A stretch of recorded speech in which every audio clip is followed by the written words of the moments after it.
On the day Franklin Roosevelt became president, the Great Depression was ravaging the United States. Over 5,000 banks had failed. 86,000 businesses had shut down. The gross national product had plummeted by half. Every week, another 100,000 people lost their jobs. And this had been going on for 3 long years. In their despair, people felt that the Great Depression might never end. A friend said to Roosevelt, "If you succeed, you'll be the greatest president in American history." And Roosevelt's reply was, "If I fail, I'll be America's last president." To solve this economic crisis, Roosevelt first had to figure out what the source of the crisis was. Let's turn back the clock 20 years, back to where it all began. World War I. The First World War was a profound catastrophe for the world, but it also greatly spurred the development of science and technology. After the war ended, many new technologies entered the civilian sector, boosting the development of industries like automobiles, petroleum, electricity, and consumer chemicals. Meanwhile, the large number of demobilized American soldiers provided an ample labor force for industrial growth. On top of that, the U.S. mainland had not been ravaged by the fires of war. American businesses held a uniquely advantageous position in the international market. An era of wild, untamed prosperity was born. Skyscrapers shot up, and highways stretched across the land. For the first time, America's urban population surpassed its rural population. Cars and radios became common in ordinary homes. Electricity and running water also became widely available. Between 1922 and 1927, the average annual economic growth rate reached 7%, the highest level in American history during peacetime. It was an era of unprecedented economic prosperity, which led to a culture of consumerism and widespread optimism. Hardly anyone noticed the crisis lurking beneath the surface. The government only saw the massive surge in productivity, but overlooked the public's lack of purchasing power. From 1919 to 1927, factories, labor productivity increased by 53%, but workers' wages barely went up at all. The vast majority of profits were snapped up by capitalists. The gap between the rich and poor grew wider and wider, eventually leading to purchasing power that couldn't keep up with production. And yet people didn't see this as a problem. A popular saying at the time was that a great salesperson can sell anything to encourage people to spend, and also out of optimism for the economy's future, banks loosened their lending restrictions. Buying on installment became all the rage. When people made their payments, they based them on their current income, which included their salaries and investment returns. When they put up their houses and cars as collateral, they never imagined that one day they might not only lose every penny in their investments, but also lose their jobs. Easy credit and concentrated capital funneled massive amounts of money into the stock market. Stock prices just kept climbing, drawing more and more people in. In this atmosphere of blind investment optimism, truck drivers, housewives, and even students who were still in school became players in the stock market. The message they heard was that buying stocks was a sure way to make money. Buy early, get rich early. If you don't, someone else will. During this period, almost every stock was multiplying in value by several or even dozens of times. But what was propping up stock prices wasn't normal business growth, but rather frantic speculation. Many practices that are considered illegal today were completely unregulated back then. Shareholders could freely buy and sell their own company's stock, and even team up with other shareholders to manipulate the price. Stockbrokers wouldn't bother to remind their clients that the market was risky. Instead, they'd hype up worthless stocks, making them sound like the safest can't lose investment in the world. Investors knew nothing about the companies they were putting their money into. They just blindly bought in and waited for the value to rise. From January 1925 to October 1929, the number of stocks listed on the New York Stock Exchange went from 443 million shares to over 1 billion. The market was in a state of absolute frenzy. Many people were convinced that stock prices would keep rising forever, so they started borrowing money to buy on margin. The leverage was often as high as 10 or even 20 times, and more companies were discovering that it was better to play the stock market than to actually run their business. The entire economic system became increasingly hollow. Throughout this process, the U.S. government didn't do anything to shrink the bubble, but instead placed blind faith in the market's performance, repeatedly emphasizing that the industrial economy was fundamentally sound. Just 1 month before the Great Depression hit, the Secretary of the Treasury was still confidently declaring that there was no reason to worry. This wave of prosperity will continue. The result was that the bubble just kept getting bigger and bigger, and the economy completely lost any chance of a soft landing. The entire American economic system had become a house of cards, ready to collapse at the slightest disturbance. On that day, Black Thursday, the bubble stretched to its limit, finally burst. At first, it might have only been a few dozen people who sold off their shares, but that sense of panic, along with falling stock Prices spread rapidly, magnified by the leverage effect, and eventually swept through the entire market. People were scrambling over each other trying to get out. Stock prices plummeted. Some stocks couldn't be sold at any price. Within a few days, many investors lost their entire fortunes and were saddled with an astronomical amount of debt. Some, unable to bear it, jumped to their deaths. But all of this was just the beginning. People who hadn't invested in stocks were thankful they hadn't put their money in the market, but had put it in the bank instead. But when they walked into their banks, they made a devastating discovery. The bank had loaned their money to stock market speculators, and now that the loans wouldn't be repaid, the banks were collapsing. As soon as one bank failed, a wave of panic spread throughout society. People stopped trusting any bank and just wanted to withdraw their money as quickly as possible. A run on one bank that caused it to fail would just trigger a run on the next one. The situation got worse and worse, and in the end, no bank could escape. So now people had lost their capital in the stock market and then lost their savings in the banks. Everyone had no choice but to tighten their belts to get by. Their already low purchasing power dropped even further. And with that, the problem of overproduction exploded. In 1 year, U.S. Steel sold only 19.1% of its output. The American Locomotive Company's annual sales plummeted from 600 units to just 1. The average unemployment rate shot past 50%. Businesses in every sector couldn't sell their goods even at cost. Their only option to avoid bankruptcy was to lay off workers. But the rising number of unemployed people further reduced the public's purchasing power. This vicious cycle ultimately led to a devastating depression. This was the crisis Franklin Roosevelt faced. This was the problem that he, as the President of the United States, had to solve. The New Deal began. The day after his inauguration, Roosevelt declared that all banks in the nation would suspend all transactions and banned the export of gold and silver.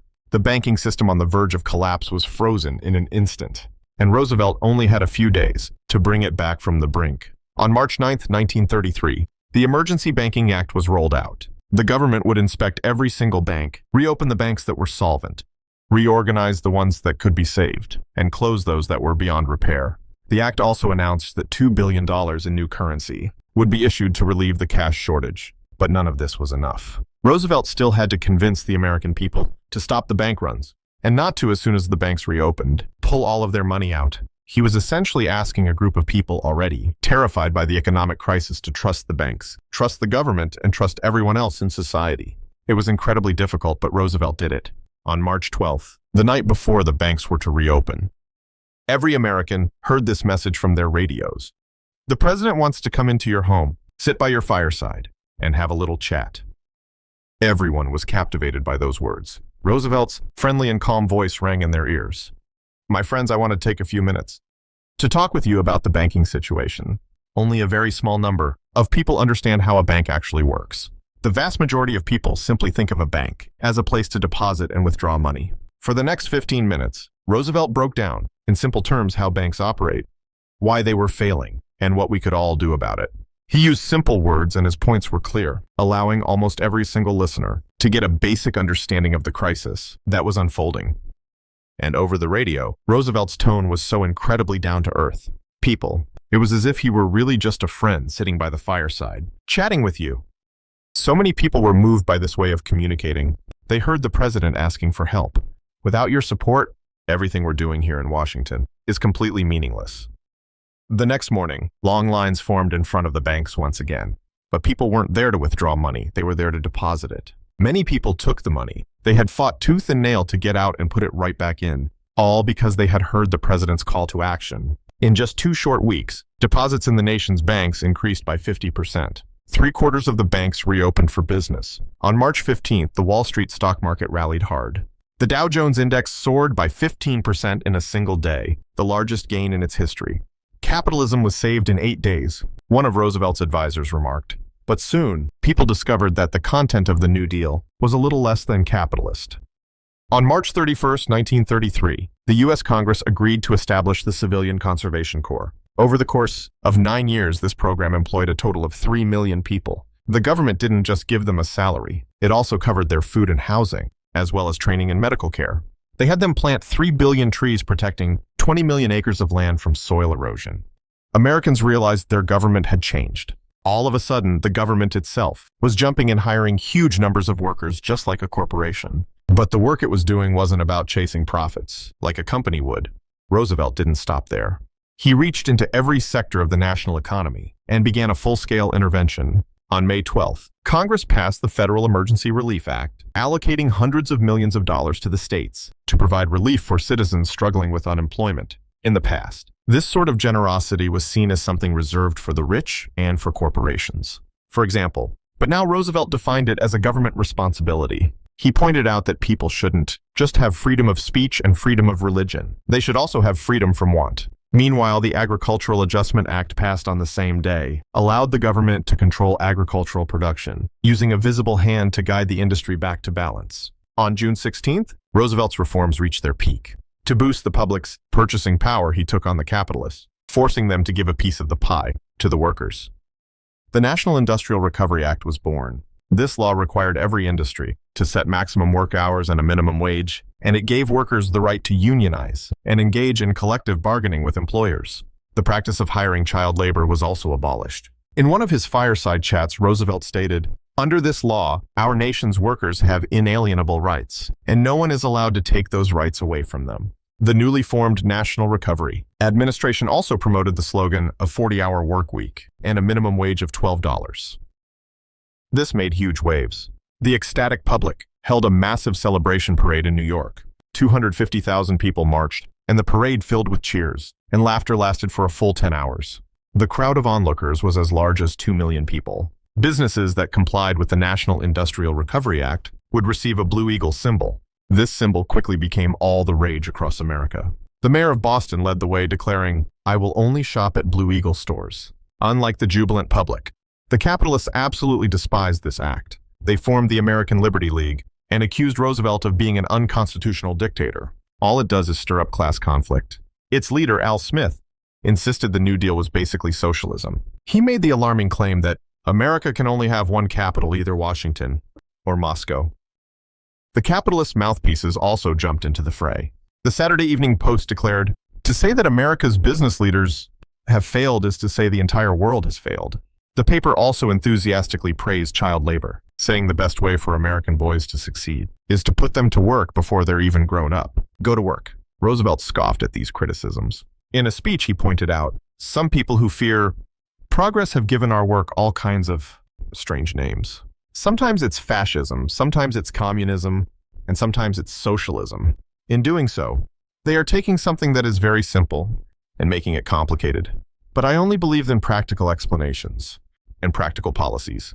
With that conviction, I am determined to push these reforms even further." On June 6, 1934, the Securities Exchange Act was passed. The newly established Securities and Exchange Commission would regulate the entire stock market and crack down on financial fraud, falsified reports, insider trading, and other such activities. Many financiers objected, viewing government regulation as a prelude to communism. Roosevelt responded by saying, "The people at the New York Stock Exchange have all been to college, yet they don't understand the responsibility they have to their fellow citizens." On June 27th, Roosevelt signed the National Housing Act, which reduced mortgage interest rates and extended the repayment period from 10 years to 30 years. Before this, fewer than 50% of Americans owned their own homes. Housing. This rate quickly rose to 70%.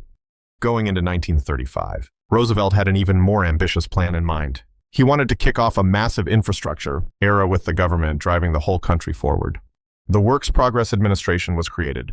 Over the course of 8 years, it employed a total of 8.5 million people, laid 16,000 miles of water lines, produced 380 million items of clothing, built or repaired 125,000 buildings, and a total of 650,000 miles of roads. From the zoo in Washington to the Lincoln Tunnel under the Hudson River, to the flood control projects in the Muskingum River Valley, every corner of America had been touched by the New Deal. On August 14th, Roosevelt then rolled out the Social Security Act, giving Americans pension and unemployment insurance for the first time. By the end of 1935, Roosevelt's New Deal had already given America a whole new look. The unemployment rate dropped from 22.9% to 14.2%.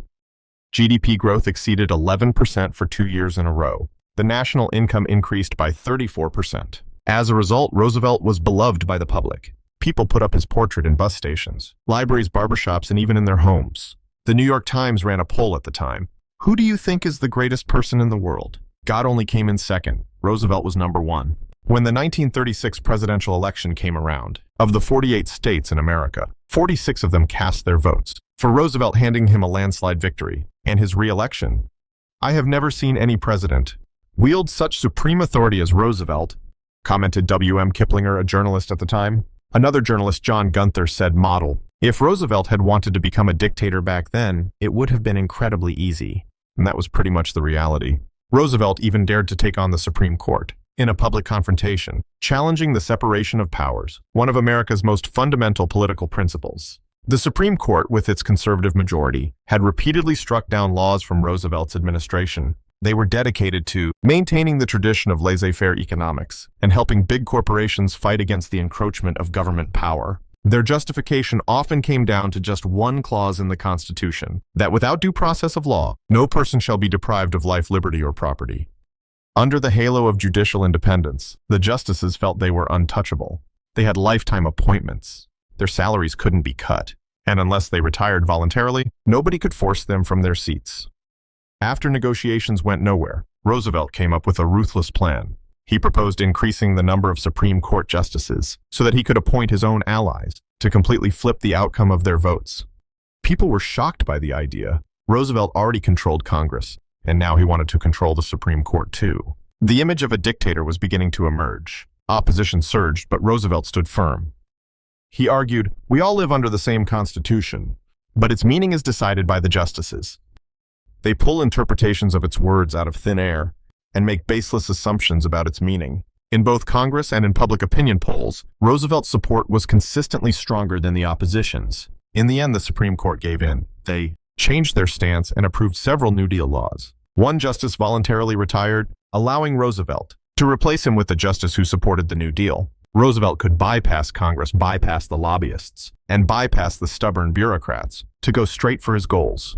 As Hitler himself put it, they had all managed to bring their respective countries back from the economic crisis.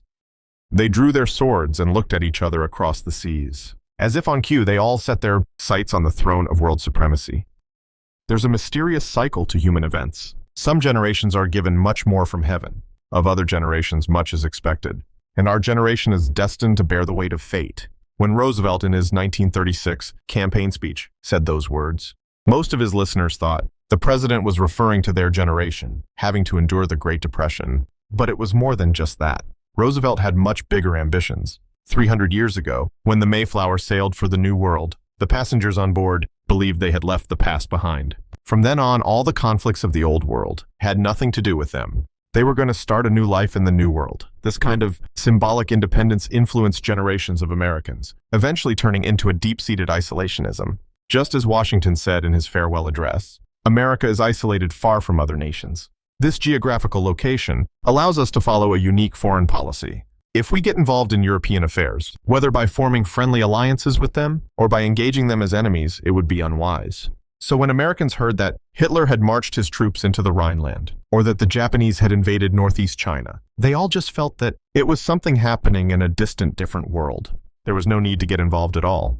But Roosevelt thought differently. He understood better than many Americans what World War II truly meant. World War II was the culmination of decades of international conflicts, ethnic tensions, and class struggles all erupting at once. It brought death, but it also brought opportunity. Many problems that had been unsolvable for decades could be taken care of in one fell swoop, from national borders to international status, from spheres of influence to trade systems. There was nothing that couldn't be changed in World War II. Roosevelt was not going to let this opportunity pass, and he never believed that America could exist in a world of its own. As early as 1936, he wrote in a letter to the ambassador in Berlin saying, "It seems like things are getting out of control again on your end.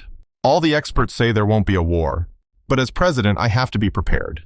Then in 1937, Roosevelt gave a speech in Chicago, calling for a quarantine against aggressor nations, just like you would with a contagious disease. The backlash, especially from the press, was fierce. It was called a fundamental shift in foreign policy. Members of Congress even threatened to impeach the president. Roosevelt had no choice but to back down.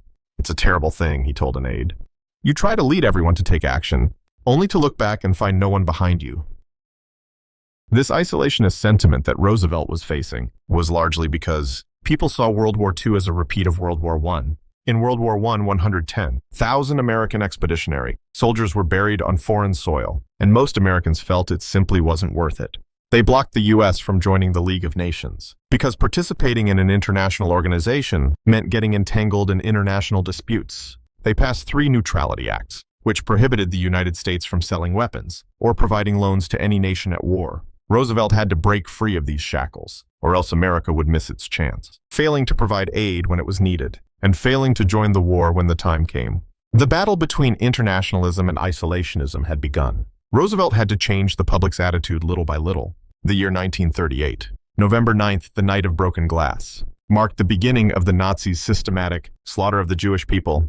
Many American newspapers reported on this horrifying event. Roosevelt also seized the opportunity to harshly condemn the Nazi atrocities. Germany's image in the eyes of Americans grew worse and worse. The scales of neutrality began to tip. Later, when Roosevelt allowed 15,000 Germans and Austrians with expired visas to remain in the United States, he faced little opposition. And among those 15,000 people was Albert Einstein. In June of 1939, Roosevelt invited the King and Queen of England to visit the United States. The royal couple visited Washington's home and laid a wreath at the tomb of the unknown soldier. When they departed, everyone joined in singing Auld Lang Syne. The visit was a great success. The British royal family left an excellent impression on the American public. When World War II broke out 3 months later, Americans couldn't help but feel sympathy, for the British and their president continued to reinforce that sympathy. In a speech responding to Germany's invasion of Poland, he said, "This nation will remain a neutral nation, but I cannot ask that every American remain neutral in thought as well. Even a neutral has a right to take account of facts. Even a neutral cannot be asked to close his mind or his conscience." Roosevelt was also good at fighting fire with fire. He pointed out that if America wanted to remain neutral and avoid the war, the best way was to provide material support to Britain and France. If Britain and France could defeat Germany on their own, then the war would naturally never reach America. This series of efforts eventually paid off. In November of 1939, Congress finally agreed to sell weapons to warring nations on a cash-and-carry basis. This is where Roosevelt pulled a clever little trick. Theoretically speaking, any country that sailed its cargo ships to an American port could buy weapons with cash. But with Britain and France controlling the Atlantic shipping lanes, very few German cargo ships could ever reach the United States. So on paper, Roosevelt was staying neutral, but in reality, he was already starting to side with the Allies. Roosevelt's next goal was to rearm the military. He wanted to build an army strong enough to win World War II. It might be hard for us to imagine today, but before Roosevelt became president, the U.S. military was in pathetic shape. They were ranked just 16th in the world. Forget Poland, they couldn't even beat Romania. The entire army was only 130,000 men strong.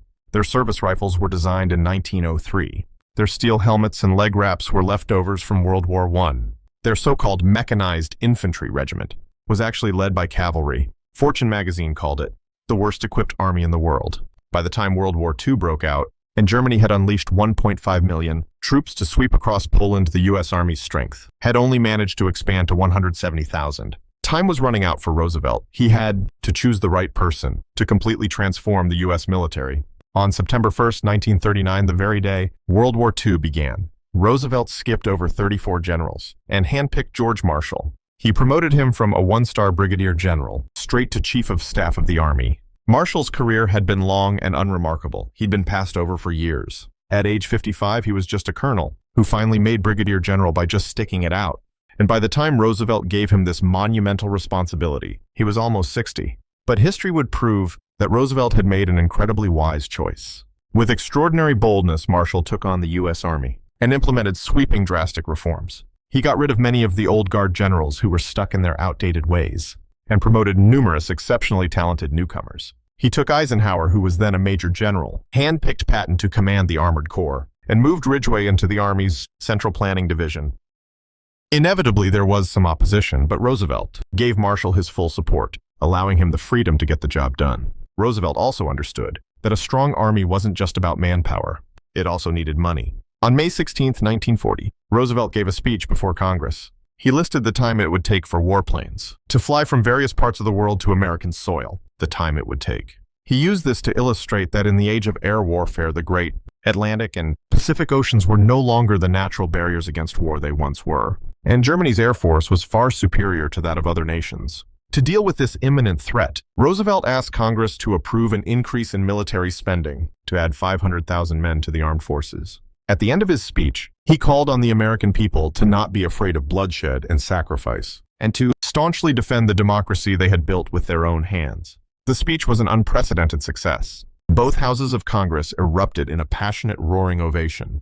The unending cheers echoed in the hall long after the president had left. In the end, Congress approved even more military funding than Roosevelt had requested. Hundreds of millions of dollars poured into the war industry, awakening what was then the world's #1 industrial nation. As the U.S. military grew at an unprecedented rate, Roosevelt's second term was drawing to a close. Normally, he would have been headed for an honorable retirement, ready to pass the baton to the next president, just like every president before him. For a moment, perhaps Roosevelt had accepted this outcome for himself, but in the end, he chose another path. He gazed at the presidential seat and reached for it once more. No one had ever served 3 terms as an American president. This was an unwritten, ironclad rule, handed down since Washington's time. Others had tried, but even a man as renowned as him had failed. But as for Roosevelt, the impression he gave off was that he never had any intention of doing so. He built a library in his hometown, planning to write his memoirs there after he retired. When a reporter asked his mother, "Will the president run for a 3rd term?" the old woman replied, "I've never heard him talk about a 3rd campaign. He's always planned, once this term is over, to return to his home in Hyde Park." On July 16, 1940, the Democratic National Convention was held in Chicago. The presidential candidate was to be decided at the convention, but Roosevelt didn't even attend. Instead, he had the chairman announce to all the delegates that the president had no desire to seek re-election. He had never planned to before, and he wasn't going to do it now. They were free to elect anyone they wanted. Roosevelt presented himself as so so lacking in ambition that it was hard for anyone to doubt him. But right after the chairman finished speaking, someone in the crowd suddenly shouted, "We want Roosevelt, we want Roosevelt." It was like a signal, igniting the entire convention hall. Delegates from all over started chanting along. New York wants Roosevelt, Chicago wants Roosevelt. Even the world wants Roosevelt, more and more. People joined in. It seemed spontaneous, yet it also seemed organized. They held up signs and waved pictures of Roosevelt, starting a demonstration right there in the hall.